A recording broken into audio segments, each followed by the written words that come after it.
My fiancé's phone rang during our wedding vows with the most romantic, spicy ringtone I'd ever heard.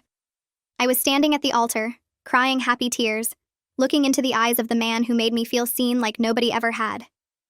He started his vows, talking about how I was the sun of his solar system. Right as he said those words, his phone started ringing. "Pony" by Genuine blared through the church. Every single person turned to stare. Norman's face went white. He fumbled with his pocket while the grinding beat echoed off the walls. Finally, he silenced it. "Who was that?" I asked. "Wrong number. Probably spam." "Norman, that's a custom ringtone. You assigned that song to someone specific. Show me the phone." He pulled it closer to his chest. "It's nobody. Can we just continue?" "No. We can't." I grabbed my dress and walked off the altar. Norman followed me into the church lobby. Both families rushed after us. "Was it another woman?" I asked. "No, I swear." "Then who was it?" Norman's mom pushed through the crowd. "It's his cousin Rebecca. She's overseas." I stared at her. "He has that song saved for his cousin?" She stuttered about an inside joke. "That's disgusting, and you know you're lying." I tried to grab the phone. He jerked away and it slipped, flying into the decorative fountain. The screen went black. Norman actually looked relieved. My maid of honor, Claire, stopped everyone. "If that call was just your cousin, why are you happy the phone is dead?" "I want the truth," I said, "or this wedding is over." Norman was shaking. "I can't. 1, 2, 3, 4. "Okay," he broke. "The woman's name is Vanessa. She's the mother of my child." The words didn't register. "What?" "I have a son. He's 4 years old. I never told you." My family exploded. I couldn't breathe. "But why does she have that ringtone?" "I said it years ago. She never calls, so I forgot to change it." "That doesn't explain why you were panicked." Norman looked sick. 3 months ago, Vanessa came back to town. We slept together. Once. My dad lunged forward, but my brothers held him back.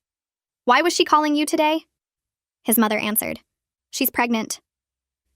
My knees buckled. Claire caught me. I pulled out my own phone. "Give me her number. Right now." Norman gave it to me. I called on speaker.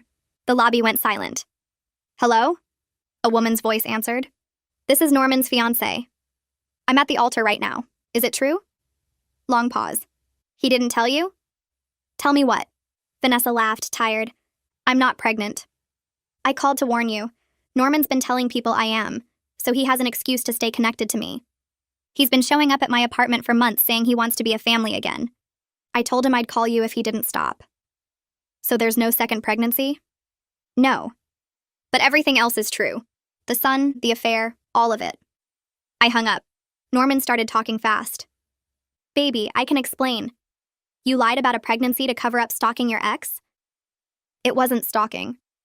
You have a 4-year-old son you hid from me for 2 years. You cheated on me 3 months before our wedding. And when you got caught, you invented a fake pregnancy." He reached for my hand. I stepped back. "The wedding is off." His mother started wailing. His father dragged him toward the exit. My family surrounded me like a wall. Claire helped me out of the church. I was still wearing my dress when we got to her car. She didn't ask where I wanted to go. She just drove. We ended up at a diner. I sat in a booth in my wedding gown eating pancakes at 4 p.m., mascara running down my face. The waitress just kept refilling my coffee. Claire sat across from me. "What do you need?" "I need to know how I missed all of this." "You didn't miss anything. He hid it. That's not the same thing." I thought about the past 2 years. Every time Norman got quiet when his phone buzzed. Every business trip that seemed too long. Every time his mother looked at me with something that wasn't quite warmth. They all knew. I finished my pancakes and walked out into the parking lot still wearing my dress. "What now?" Claire asked. I looked down at the white fabric, the beading I'd spent months choosing, the train dragging through gravel. "Now I take this off," I said, and I never look back. Claire's apartment was smaller than the place I'd shared with Norman, but it felt safer somehow. I sat on her gray couch in my wedding dress and stared at the coffee table without really seeing it. My phone kept lighting up on the cushion next to me. Norman's name flashed across the screen again and again. Then my mom's name. Then my dad's. Then numbers I didn't recognize. I picked up the phone and turned it face down, but I could still feel it buzzing against my palm through the fabric of my dress. Claire brought me a glass of water and set it on the table in front of me. I didn't drink it. She sat in the chair across from me and didn't say anything. The silence felt heavy, but not uncomfortable. I looked down at the white beading on my dress and thought about how I'd tried on 17 dresses before finding this one. Norman had come to one of the fittings even though everyone said the groom wasn't supposed to see the dress. He'd told me I looked beautiful, and I'd felt so lucky that he couldn't wait. Now I wondered if he'd been checking his phone the whole time, texting Vanessa while I spun around in white fabric. My phone buzzed again. I turned it over and saw Norman's face on the screen, the photo from our trip to the mountains last fall. I'd taken that picture right after he'd told me he loved me for the first time. I pressed the power button and held it until the screen went black. The dress felt too tight suddenly. I stood up and reached behind me for the zipper, but my hands were shaking too much to grab it. Claire got up and walked over without me having to ask. She unzipped it slowly and the fabric loosened around my ribs. I could breathe again. I stepped out of the dress and stood there in my white underwear and strapless bra, looking at the pile of expensive fabric on Claire's floor. She picked it up carefully and started folding it. I watched her smooth out the wrinkles and arrange the train. She was treating it like it mattered even though we both knew I'd never wear it again. I sat back down on the couch in my underwear and pulled the throw blanket over my legs. Claire finished folding the dress and set it on the chair. She sat next to me and we didn't talk. The clock on her wall ticked past 7, then 8, then 9. I kept thinking about the past 2 years. Every time Norman's phone rang and he'd step into another room to answer it. Every weekend he said he had to work late. Every time his mom looked at me during family dinners with this expression I couldn't quite read. They all knew. His whole family knew he had a son, and they watched me plan a wedding and never said a word. I thought about Vanessa's voice on the phone, tired and matter-of-fact. She hadn't sounded angry or jealous. She'd sounded like someone who'd been dealing with Norman's lies for a long time and was just exhausted. I wondered what she'd told their son about his dad. I wondered if the kid knew Norman was supposed to get married today. The thought made my stomach hurt. Claire got up around midnight and came back with sweatpants and a t-shirt. I put them on and the dress stayed folded on the chair like a ghost. We sat on the couch and Claire asked me if I wanted to talk about it. I started going through everything in my head out loud. The business trip to Chicago that lasted 5 days when it should have been 3. The time I'd surprised Norman at his office and he'd seemed annoyed instead of happy. The way he always kept his phone face down on tables. The random Tuesday nights he said he had to help his brother move furniture or fix his dad's car. I'd believed all of it because why wouldn't I? People don't lie about helping their family. Except Norman did lie about his family. He lied about having a son. He lied about sleeping with Vanessa. He lied about her being pregnant. He'd probably lied about 100 other things I hadn't even figured out yet. Claire listened and didn't try to make me feel better with fake comfort. She just let me talk. Around 3 in the morning, I finally stopped talking, and we sat there in silence. My eyes felt dry and scratchy. I was too tired to cry anymore. Claire brought me a pillow and another blanket, and I lay down on her couch. She went to her bedroom and I heard her door close softly. I stared at the ceiling and watched the shadows from the streetlight outside move across the white paint. I thought about how this morning I'd woken up excited to marry Norman. Now I was sleeping on my best friend's couch in borrowed clothes and my whole life was different. I woke up to sun coming through Claire's living room window. My neck hurt from the couch pillow and my mouth tasted awful. I reached for my phone before remembering I'd turned it off. I held the power button and waited for it to come back on. 17 missed calls, 12 from Norman, 3 from his mom, 2 from my mom. I had 14 text messages. I opened the one from Norman's mom first. It said we needed to talk about misunderstandings, and that Norman was devastated, and that I should give him a chance to explain properly. I deleted it. Norman's texts were long paragraphs about how sorry he was, and how he never meant to hurt me, and how we could work through this if I just gave him a chance. I didn't read all of them. I heard Claire moving around in her bedroom, and then she came out wearing her robe. She looked at my face and asked if I'd checked my phone. I nodded. She went to the kitchen and started making coffee without saying anything else. The smell filled the apartment and reminded me of Sunday mornings with Norman. We used to make breakfast together and read the news on our phones, and it had felt so normal and comfortable. Now I couldn't tell which parts of that had been real and which parts had been Norman playing a role. Claire brought me coffee in the blue mug she always used for guests. I wrapped my hands around it and felt the warmth. She sat in the chair with her own mug and told me I didn't owe anyone explanations right now. I knew she was right, but I also knew I couldn't hide at her apartment forever. Eventually, I'd have to deal with the wedding vendors and the apartment I shared with Norman, and all the practical pieces of a life I'd been building with someone who didn't exist. My phone rang and my dad's name showed up on the screen. I answered it and he asked where I was. I told him I was at Claire's. He said he and my mom were coming over. I said okay, and hung up. 20 minutes later, they were knocking on Claire's door. My mom hugged me so hard I couldn't breathe, and my dad stood behind her looking like he wanted to punch something. Claire let them in and made more coffee. We all sat in her small living room, and my parents told me that Norman's family had tried calling them last night. His dad had left a voicemail saying there had been a terrible misunderstanding, and that Norman loved me and wanted to make things right. My mom said she'd called back and told them there was no misunderstanding. Norman had lied and cheated and hidden a child. Those were facts, not misunderstandings. My dad said Norman's dad had tried to argue that Norman had been planning to tell me about his son after the wedding. My dad had hung up on him. I felt grateful that my parents were angry on my behalf because I was too tired to be angry anymore. I just felt empty. My mom asked what I needed, and I didn't know how to answer. I needed the past 2 years to be different. I needed Norman to not be a liar. I needed to not feel this stupid for missing all the signs. But I couldn't say any of that, so I just shrugged. My brothers showed up an hour later with garbage bags full of my stuff. They'd gone to the church and collected everything from the bridal room, and then they'd gone to the apartment while Norman was out. My oldest brother set the bags down in Claire's entryway and told me they'd grabbed clothes and my laptop and some other things. He said Norman had come home while they were there, but they'd finished packing and left without talking to him. My middle brother said it had taken everything in him not to say something. I thanked them, and they both hugged me. My youngest brother asked if I needed them to do anything else. I told them no. They left after making me promise to call if I needed anything. I looked at the garbage bags full of my life and felt overwhelmed. Claire helped me drag them into her bedroom, and we started going through them. My brothers had grabbed things randomly. 3 pairs of shoes, but not the ones I wore most. 5 t-shirts, but none of my jeans. My laptop, but not the charger. I pulled out a framed photo of me and Norman from last Christmas and stared at it. We looked so happy. I set it face down on Claire's dresser and kept unpacking. By afternoon, I knew I had to start dealing with the practical mess. I found a notebook in one of the bags and sat at Claire's kitchen table. I started writing down everything that needed to be canceled or dealt with. The venue, the caterer, the photographer, the florist, the honeymoon flights and hotel, the apartment lease that was in both our names, the joint bank account we'd opened for wedding expenses. The list kept getting longer, and I felt my chest getting tight. Each item represented something I'd planned and looked forward to. The venue where we were supposed to have our reception. The flowers I'd spent hours choosing. The honeymoon in Italy that Norman had suggested because he knew I'd always wanted to go. Every single thing on the list was a piece of the future I'd thought I had. I got to the bottom of the page and added one more item. Wedding dress alterations I'd already paid for. I'd never need the final fitting now. I put the pen down and put my head in my hands. Claire came over and looked at the list. She didn't say anything for a minute. Then she suggested I call the wedding planner first. Valeria could help coordinate with all the vendors. I didn't have to make every call myself. I looked up at Claire and felt a rush of gratitude. I'd been so focused on the list that I'd forgotten I'd hired someone specifically to handle wedding logistics. I found Valeria's number in my phone and called before I could talk myself out of it.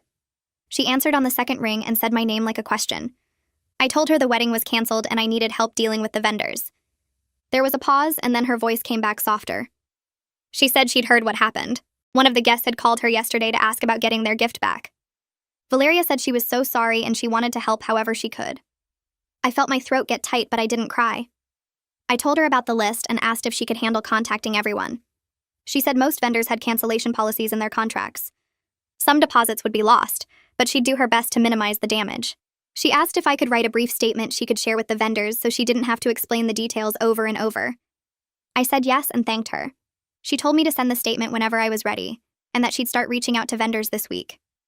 We hung up, and I felt a tiny bit of the weight lift. At least I wouldn't have to call the florist and explain that my fiancé had a secret child and a side relationship. Valeria could just say the wedding was canceled due to personal circumstances and leave it at that. That evening, I was sitting on Claire's couch trying to write the statement for vendors when the intercom buzzed. Claire got up to answer it, and I heard Norman's voice through the speaker. He was asking to talk to me. Begging, really. His voice sounded desperate, and I felt nothing. Claire told him to leave. He kept talking, saying things had gotten out of hand and he just needed 5 minutes to explain. Claire said if he didn't leave, she was calling the police. I heard him say my name through the speaker, pleading. Claire pressed the button to end the call and came back to the couch. She asked if I was okay. I nodded. I pulled out my phone and looked at Norman's texts again. He'd sent 6 more since this morning. All of them were variations of the same thing. He was sorry. He loved me. He wanted to fix this. He never meant for things to go this far. I read them all and felt that same emptiness. No anger, no sadness, just nothing. I opened a new message and typed that we would communicate only through email about practical matters like the apartment and our shared belongings. I hit send and put my phone down. 30 seconds later, it rang. Norman's face filled the screen. He was calling instead of respecting the boundary I'd just set. I stared at his photo for 3 rings. Then I blocked his number. The phone stopped ringing. I felt a small surge of something that might have been power. It wasn't much, but it was the first time since yesterday that I'd made a choice that was entirely mine. The next morning, my phone rang while I was still in bed at Claire's place. The screen showed a number I didn't recognize. I almost didn't answer, but something made me pick up. A woman's voice introduced herself as the venue manager. She said Valeria had contacted her about the cancellation, but she wanted to reach out personally. I sat up and waited for whatever bad news was coming. She explained they couldn't refund the deposit because the contract was clear about cancellations within 2 weeks of the event. My stomach dropped. Then she said they were willing to apply the full amount to a future event if I wanted to reschedule within a year. I actually laughed out loud. The sound came out harsh and bitter. She went quiet on the other end. I told her I appreciated the offer, but I wouldn't be getting married there or anywhere else anytime soon. She said she understood and that she was sorry about what happened. I thanked her and hung up. The idea that I'd ever want to walk back into that venue made me feel sick. I spent the rest of the morning trying to figure out what I actually owed and what I could get back. Claire made coffee and sat with me while I went through every contract and receipt. The numbers kept getting bigger. I called my cousin Nadia around noon. She's a lawyer who specializes in contracts. She said she could meet me that afternoon. I got dressed in actual clothes for the first time in days and took the bus to her office downtown. Nadia's assistant showed me to a conference room with big windows overlooking the city. Nadia came in a few minutes later carrying a legal pad. She hugged me first and then sat down across from me. I handed her the folder with all my wedding contracts. She put on her reading glasses and started going through each document. I watched her face for any sign of good news. She took notes and made small sounds while she read. After 20 minutes, she looked up and said most of the vendors had solid cancellation clauses. I was probably out about $15,000 in deposits that were clearly marked as non-refundable. The number hit me like a punch. $15,000 gone because Norman couldn't tell the truth. I felt physically sick. Nadia reached across the table and squeezed my hand. She asked if I wanted to pursue any legal action against Norman. I could potentially sue for fraud or emotional distress. I thought about it for maybe 10 seconds. Then I told her I just wanted to be done with him. I didn't want months or years of court dates and lawyers and seeing his face. Nadia nodded like she expected that answer. She said she understood, but she'd put together some information for me anyway in case I changed my mind later. She pulled out a folder and explained what my options would be if I decided to go that route. I took the folder and thanked her. She didn't charge me for the consultation. She said family doesn't pay family. I left her office feeling both grateful and defeated. At least I knew where I stood financially now. 3 days after the wedding that didn't happen, I had to go back to work. I couldn't hide at Claire's apartment forever. I got up early and put on work clothes that felt strange after days in sweatpants. The bus ride felt too long. I kept thinking about what I'd say when people asked questions. My boss had texted saying to take all the time I needed, but I'd replied that I wanted to come back. Sitting around thinking about Norman was worse than being busy. I walked into the office and felt every eye turned toward me. People who normally said good morning looked away. My boss saw me and immediately came over. She pulled me into her office and closed the door. She said again that I could take more time. I told her I'd rather work than sit at home. She studied my face for a moment and then nodded. She said to let her know if I needed anything. I went to my desk and tried to focus on emails. My hands were shaking. Around 10, a coworker named Jessica stopped by my desk. She had this bright smile on her face. She said she saw the wedding was supposed to be last weekend and asked how married life was treating me. The words hung in the air between us. I felt my face get hot. I told her the wedding didn't happen. Her smile disappeared. She asked what I meant. I said it got canceled at the altar. Her expression went from confused to shocked to horrified in about 3 seconds.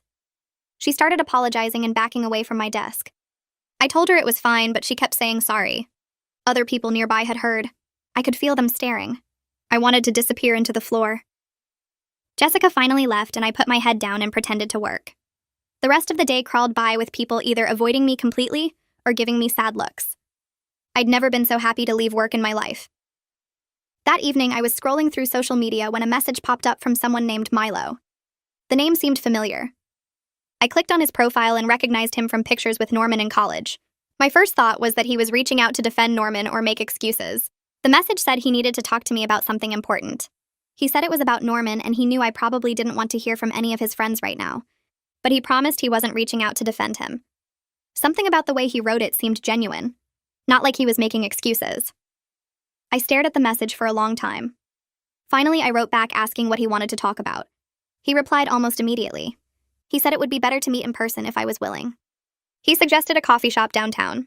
I told Claire about it and she said to meet him somewhere public and let her know where I was. I agreed to meet him the next day after work. The coffee shop was busy when I got there the next afternoon. Milo was already sitting at a corner table. He stood up when he saw me and shook my hand. He looked nervous. We both ordered coffee and sat down. He thanked me for meeting him. Then he said he'd been feeling guilty for months. I asked him why. He explained that Norman had told him about Vanessa and the kid last year. He said Norman mentioned it casually like it was something I already knew about. Milo had even asked Norman once how I felt about the whole situation with his son. Norman told him I was fine with it, and we were working on integrating his kid into our lives. Milo believed him. He said he only realized a few days ago that I'd had no idea. One of Norman's other friends had mentioned how shocked I must have been to find out at the altar. That's when Milo understood that Norman had been lying to everyone about what I knew. He looked miserable telling me this. Milo kept talking. He said Norman used to talk about me and Vanessa in this weird way. Like he was comparing us. He'd make comments about how different we were, how I was organized and driven and Vanessa was more spontaneous and emotional, how he got different things from each of us. At the time, Milo thought Norman was just talking about his past relationship versus his current one. But now looking back, it seemed like Norman was talking about two ongoing relationships. I felt cold listening to this. I asked Milo if he thought the hookup 3 months ago was really just once. Milo looked uncomfortable. He said he didn't know for sure, but Norman had mentioned seeing Vanessa multiple times in the past year. Always with some excuse about co-parenting or their son needing something. Milo had thought it was innocent at the time. Now he wasn't so sure. I sat back in my chair and felt the weight of it. The cheating probably wasn't one mistake. It was probably ongoing. I asked Milo why he was telling me all this now. He took a sip of his coffee and said Norman had called him yesterday. Norman spent 20 minutes painting himself as the victim, saying his private business got exposed unfairly, saying people were overreacting, saying I'd embarrassed him in front of everyone. Milo said Norman showed zero real remorse. He was just mad that he got caught. Milo told Norman he was wrong and Norman got defensive and hung up on him. That's when Milo decided he couldn't stay silent anymore. He said he felt like he'd been part of the lie by not questioning things sooner. I told him it wasn't his fault. Norman had lied to everyone. Milo still looked guilty, but he nodded. We finished our coffee and I thanked him for telling me the truth. He said if I ever needed anything or wanted to talk to reach out.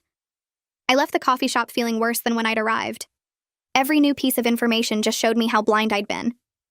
That night, I couldn't sleep. I lay on Claire's couch staring at the ceiling. Finally, I grabbed my phone and started going through old photos. Pictures from the past 2 years with Norman. I looked at them differently now. In one photo from 6 months ago, Norman was checking his phone with this secretive expression. I'd thought nothing of it at the time. In another photo from a work trip he'd taken last spring, his smile looked forced. I remembered he'd been unreachable for hours that weekend. He'd blamed it on bad cell service. There were so many little things. Times he'd angled his phone away from me. Nights he'd come home later than expected with vague explanations about traffic or a work thing running long. Calls he'd taken in another room. I'd trusted him, so I'd never questioned any of it. Now every memory felt poisoned. I felt so stupid for missing all the signs. Claire heard me moving around and came out of her bedroom. She sat down next to me and asked what I was doing. I showed her the photos and told her about all the things I'd dismissed. She took my phone and set it down. She said I trusted him because that's what you're supposed to do in a relationship. She said his lying didn't mean I was stupid. It meant he was a liar. I wanted to believe her, but I still felt like I should have known something was wrong. We stayed up talking until almost 3 a.m. before I finally fell asleep. The apartment building looked the same as always, but walking up to it felt like approaching a crime scene. Claire parked her car and turned off the engine. She asked if I was ready, and I nodded even though I wasn't. We got out and headed toward the entrance. Norman was already waiting in the lobby. He stood up when he saw me and took a step forward with his arms slightly open. I stepped back before he could get close. His face did this hurt expression like I'd slapped him. Claire positioned herself between us and asked where we should start. Norman led us to the elevator without saying anything. The ride up to the 3rd floor felt endless. Nobody spoke. The doors opened and we walked down the familiar hallway to apartment 3B.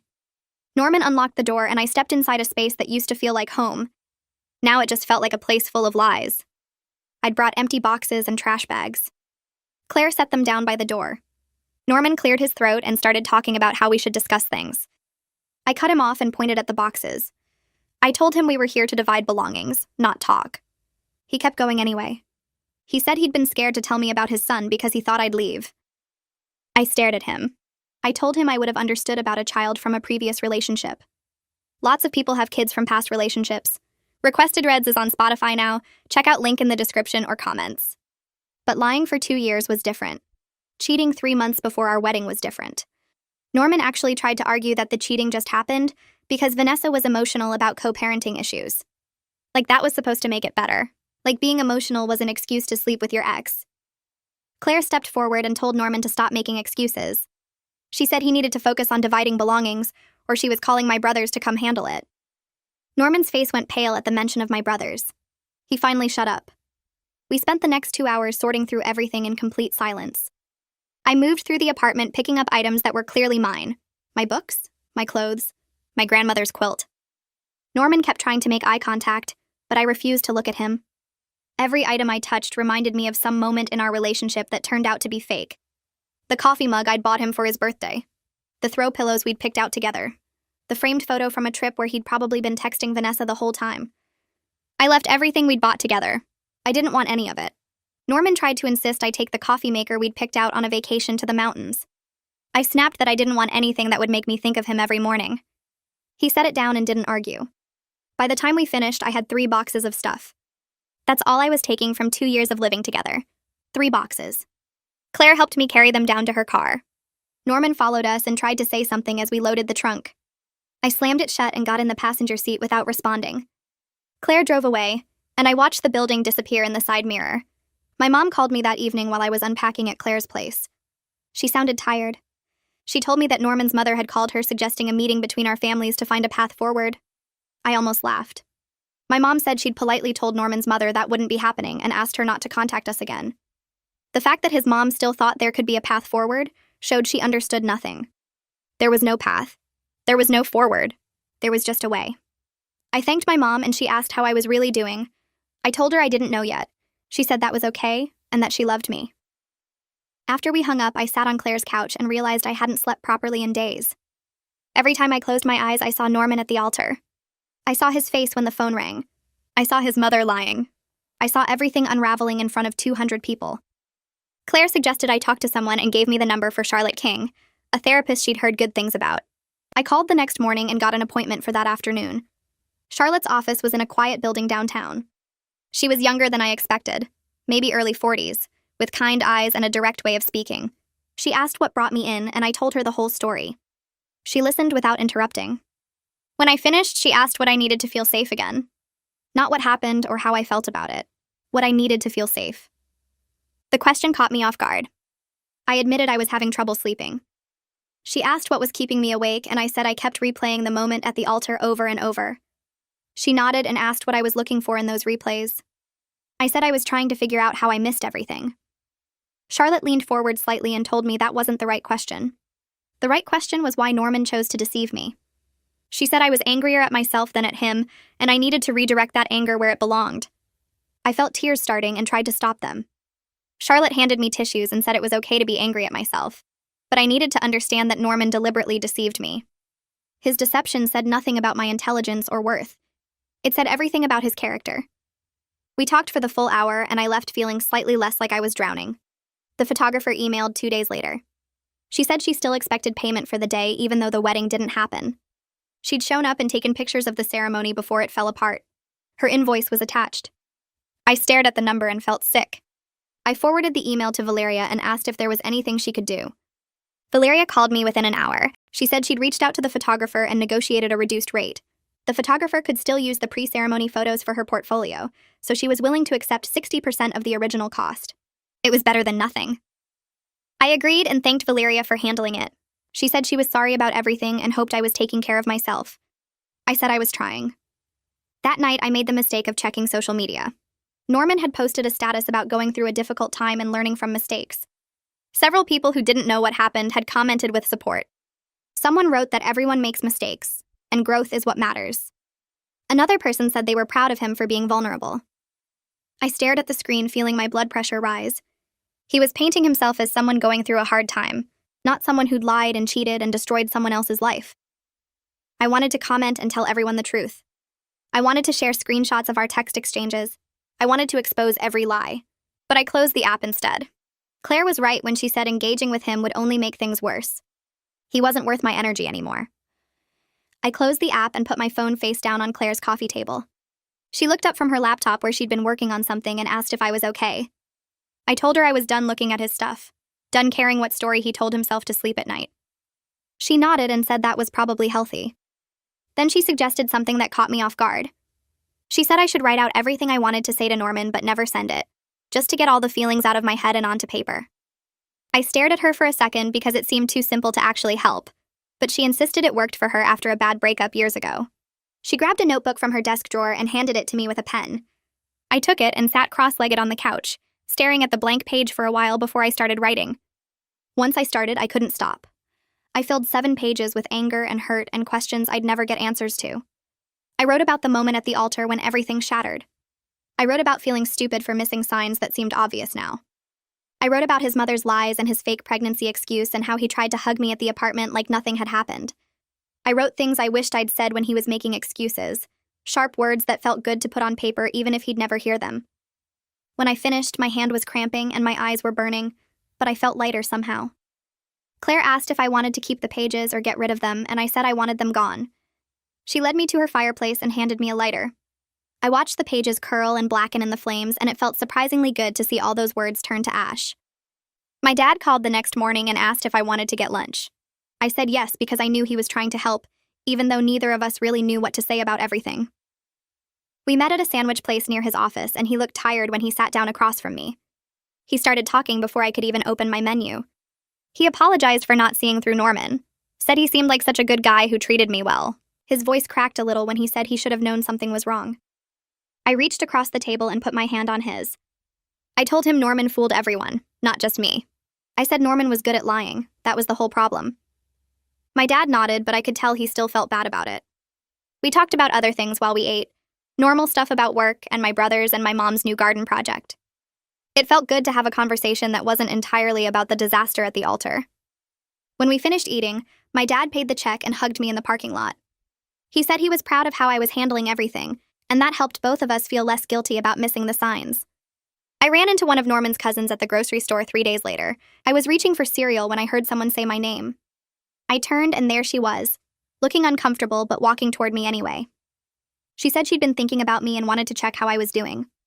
I said I was fine and tried to move my cart past her, but she kept talking. She said Norman was really struggling with everything, like that was supposed to make me feel something other than angry. I stopped and looked at her directly. I told her he should be struggling since he created this entire mess by lying for 2 years and cheating 3 months before our wedding. Her face went red and she started to say something about how everyone makes mistakes. I didn't let her finish. I said mistakes are forgetting to call someone back or being late to dinner, not hiding a child and stalking an ex. Then I walked away before she could say anything else. My hands were shaking when I got to the checkout line, but I was glad I'd said it. Valeria called me that evening with final numbers on the wedding costs. I'd been avoiding thinking about the money part because I knew it would make me angry all over again.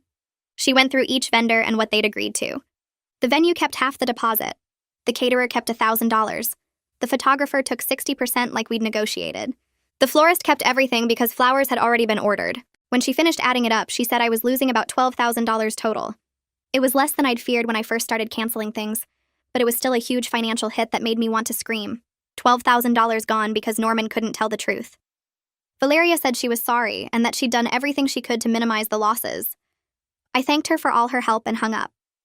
Then I sat on Claire's couch and stared at the wall, doing math in my head about how long it would take me to recover from this. I decided to ask Norman to pay half of the lost deposits. It seemed fair since his lies caused the cancellation in the first place. I opened my laptop and started an email, keeping it formal and direct. I wrote out an itemized list of every lost deposit with the vendor name and amount. The total came to $12,347. I asked him to pay half, which was $6,173.50. I said it was only fair that he take some financial responsibility for the consequences of his actions. I read the email 3 times before sending it, making sure my tone stayed calm and factual.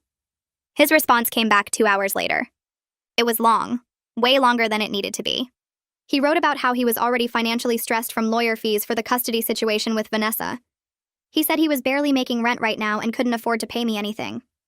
He went on about how he knew he'd messed up, but punishing him financially wouldn't help either of us move forward. The whole message made me want to scream. He was acting like paying for the damage he caused was some kind of unfair punishment instead of basic responsibility. I called Nadia and told her about Norman's response. She asked if I wanted her to send him a legal letter demanding repayment, and I said yes immediately. His refusal to take any financial responsibility was somehow more infuriating than the original betrayal. At least when he lied about his son and the affair, I could tell myself he was weak or scared or whatever excuse made sense. But refusing to pay for the mess he created was just selfish. Nadia said she'd draft something official and have it sent within a few days. The letter would request $6,000 within 30 days and outline potential legal action if he didn't comply. I knew he probably still wouldn't pay, but having it in writing from a lawyer felt important. It felt like I was doing something instead of just accepting that he could destroy my life and walk away without consequences. Norman's father called my dad a week after Nadia sent the letter. My dad called me right after and put me on speaker so I could hear what had happened. Norman's father had offered to pay $3,000 to help settle things and let everyone move forward. He said he knew his son had made terrible choices and he wanted to do something to make it right. My dad asked me what I wanted to do. I thought about it for a minute. $3,000 wasn't the full $6,000 I'd asked for, but it was better than nothing. I told my dad to accept it. I wanted this finished. I wanted to stop thinking about Norman and his family and the money I'd lost. My dad said he'd call back and arrange the payment. Norman's father sent a check 2 days later with a note saying he was sorry for everything. I deposited it without reading the note again. I started looking for a new apartment because staying with Claire indefinitely wasn't fair to her, even though she kept insisting she didn't mind. I spent hours scrolling through listings online, trying to find something I could afford that was available soon. Most places were either too expensive or too far from my job, or had terrible reviews about bugs or noise. I finally found a small one-bedroom in a building about 20 minutes from work. It was more expensive than I'd like, nearly $200 more per month than I'd been paying when I lived with Norman. But it was available immediately, and the building looked clean in the photos. I scheduled a viewing for the next day. The apartment was smaller than I'd hoped, with a tiny kitchen and bathroom that barely fit a shower, but it had good light and the bedroom was big enough for my bed and dresser. I put down a deposit before I could talk myself out of it. Moving into my own place 2 weeks later felt both scary and liberating. It was the first time I'd lived alone in 4 years. Norman and I had moved in together after dating for 6 months. Way too fast in hindsight. I'd gone from my parents' house to roommates in college to living with Norman, never really having space that was just mine. Claire and my brothers helped me move the furniture I'd taken from the old apartment. We painted the bedroom first, a deep blue-green color that Norman would have hated. He always said colored walls made rooms feel smaller and insisted everything stay white or beige.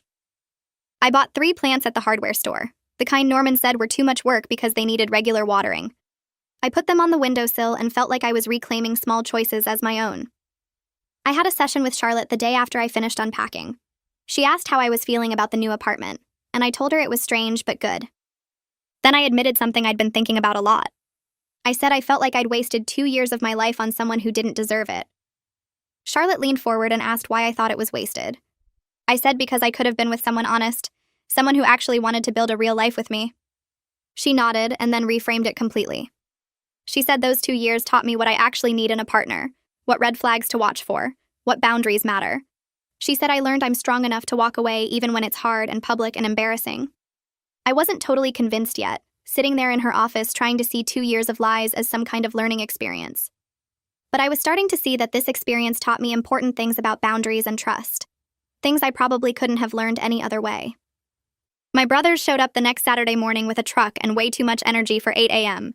They helped me carry boxes up 3 flights of stairs because the building didn't have an elevator. My oldest brother Joseph kept making jokes about how light everything was, saying I must have left Norman with all the heavy stuff. He wasn't wrong. I'd taken my clothes, my books, my laptop, and not much else. Everything we'd bought together stayed in that apartment because I didn't want reminders following me into this new space. We set up my bed first, then the dresser, then the small bookshelf I'd had since college. Joseph stood in the middle of my bedroom when we finished and looked around at the mostly empty space.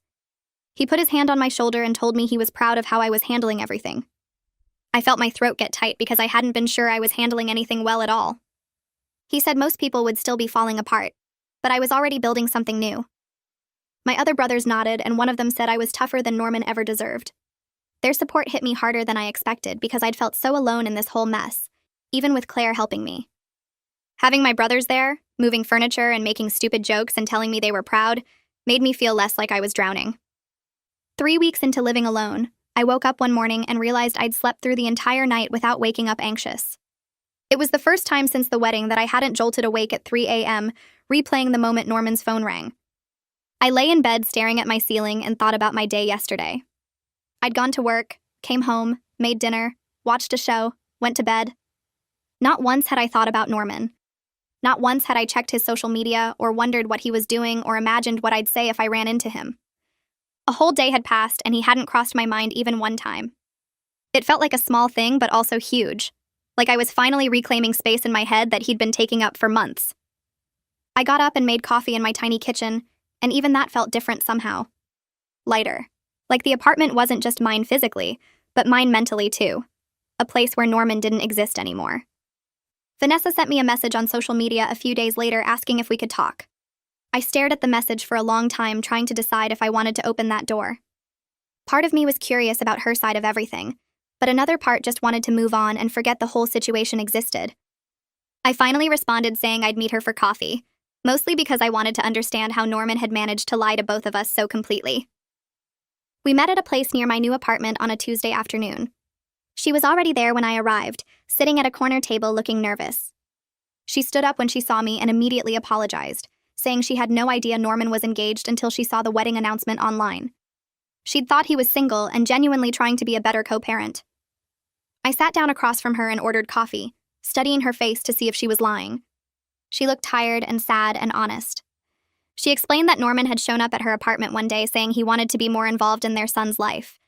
He'd been absent for years, barely seeing the kid, and suddenly he was acting like father of the year. She'd been cautious but hopeful because their son deserved a dad who cared. Norman had told her he was single and focused on being a better person. He'd take their son to the park, help with bedtime, act like a real parent. Vanessa said she'd been shocked when he got angry about her calling me at the wedding, because that's when she realized he'd been lying about everything. She'd seen the announcement online 2 days before the ceremony and tried to warn me, which is why she called. She said she felt terrible about the affair 3 months ago, but Norman had pursued her for weeks before she gave in. She'd been in a weak moment, missing the family they could have been and made a mistake. The morning after, she told him it couldn't happen again and that he needed to stop coming around so much. That's when Norman started getting weird, showing up unannounced and talking about being a family. She'd threatened to call me if he didn't back off, which is why he panicked when her name showed up at the altar. I asked her directly about Norman's claim that their hookup just happened naturally, and she looked uncomfortable. She admitted he'd been pursuing her hard for weeks, bringing her coffee, offering to babysit more, saying things about how they belonged together. She'd resisted at first because she knew it was a bad idea, but one night when she was lonely and he was being sweet, she gave in. She regretted it immediately and told him they couldn't do it again. Norman had acted understanding, but then kept pushing, kept showing up, kept talking about second chances. That's when she realized he wasn't trying to be a good dad.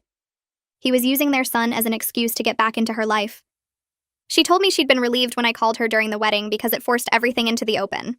She said Norman was now trying to get more custody of their son, probably to look responsible after everything that happened, but she was fighting it because his sudden interest in parenting was clearly fake. We ended up talking for 2 hours, way longer than I'd planned. By the end, I felt like we'd formed this weird alliance based on both being lied to by the same man. She gave me her number and said to call if I ever needed to talk to someone who understood what Norman was capable of. I thanked her and meant it. Walking back to my apartment, I felt strange but also validated. Hearing her side confirmed that everything Norman told me was a lie. He hadn't been a victim of circumstance or made one mistake. He'd been actively manipulating both of us for months, maybe years. That realization made me angry all over again, but it also made me grateful I'd found out before actually marrying him. Some friends invited me to dinner that weekend, people who'd been giving me space since the wedding disaster. I almost said no because I wasn't sure I wanted to talk about everything again, but Claire convinced me to go. We met at a restaurant downtown, and everyone was careful at first, talking about work and movies and anything except Norman. Finally, I brought him up myself, making a joke about how at least I'd gotten a good story out of the whole thing. Everyone relaxed after that, and we ended up laughing about some of the ridiculous parts. The phone ringing during the vows with that song. Norman's face when the phone flew into the fountain. His mother's terrible lie about the cousin. Being able to laugh about it felt like progress. like I was taking back the story instead of letting it control me. One friend mentioned she'd never fully trusted Norman because he was too smooth, always saying exactly the right thing. I stopped mid-bite and stared at her because she was absolutely right. Norman had always known what to say, how to make me feel special, when to compliment me or apologize or be romantic. At the time, it felt like he really understood me, but looking back, it seemed almost rehearsed, like he'd studied what women wanted to hear and perfected his delivery. I thought about all the times he'd said something that felt almost too perfect, too scripted. My friend said she'd mentioned it once to another mutual friend, and they'd agreed Norman seemed like he was performing sometimes rather than being genuine. I'd never noticed because I was too close to it, too in love to see the pattern. But now that she'd pointed it out, I couldn't unsee it. My boss called me into her office the following Monday, and I assumed something was wrong. Instead, she told me I was getting the promotion I'd applied for before the wedding chaos. I just stared at her because I'd completely forgotten about it with everything else happening. She said the decision was based on my performance over the past year, not sympathy about my situation. She wanted me to know I'd earned it through my work. Having something positive happen that had nothing to do with Norman felt incredible. It reminded me I was more than this failed relationship, more than the woman who got humiliated at the altar. I had a career I was good at, goals that mattered, a life that existed separate from all the drama. I thanked my boss and walked back to my desk feeling lighter than I had in weeks. That night, I checked my email and saw a message from Norman. The subject line said, "Can we talk?" I almost deleted it without reading, but curiosity got the better of me. He'd written several paragraphs about how he'd been doing a lot of thinking and growing. He said he understood why I was angry, but hoped we could meet to discuss everything like adults. He wanted a chance to explain himself properly and show me he'd changed. I read the whole thing twice, waiting to feel something. Anger, maybe, or sadness, or even temptation to hear him out. Instead, I felt nothing except tired annoyance that he still thought he deserved my time. I hit delete without responding because I had nothing left to say to him, and no interest in hearing whatever justifications he'd come up with. Norman was my past, and I was done letting him take up space in my present. Claire asked if I wanted to try meeting someone new, and I said maybe, not really believing it. She set me up with a friend of her boyfriend's anyway, someone named Daniel who worked in accounting. We met at a coffee shop on a Wednesday evening, and he showed up exactly on time wearing a button-down shirt that looked freshly ironed. He smiled when he saw me and pulled out my chair, which felt nice even though I kept waiting for some red flag to appear. We talked about work and hobbies, and he mentioned he'd just gotten out of a long relationship too. I appreciated that he was honest about looking for something casual, just wanting to get back out there without pressure. There wasn't any spark between us, no chemistry that made my stomach flip, but sitting across from him proving I could do this felt important. When we said goodbye, he hugged me and said he'd had a good time, and I believed him, even though we both knew we wouldn't see each other again. Walking back to my car, I felt lighter than I had in weeks because I'd put myself out there and survived it. Charlotte asked me what I wanted my life to look like going forward, and I opened my mouth to answer, but nothing came out. She waited while I sat there, realizing I had no idea what I actually wanted, because I'd been building everything around Norman's plans. He'd wanted to move to the suburbs eventually, so I'd started looking at houses outside the city. He'd said my job was fine but not ambitious enough, so I'd been considering a career change I didn't actually want. He'd dismissed my interest in taking art classes as impractical, so I'd stopped mentioning it. Charlotte handed me a notebook and told me to write down things I wanted to do that Norman had always shot down. I started with small things like trying new restaurants he'd called overpriced and wearing bright colors he'd said didn't suit me. Then I wrote bigger things like traveling alone and taking classes just for fun, and maybe getting a dog. Looking at the list, I felt angry at myself for letting him shape so many decisions without even noticing it was happening. Charlotte pointed out that recognizing the pattern was the first step toward changing it, and I wanted to believe her.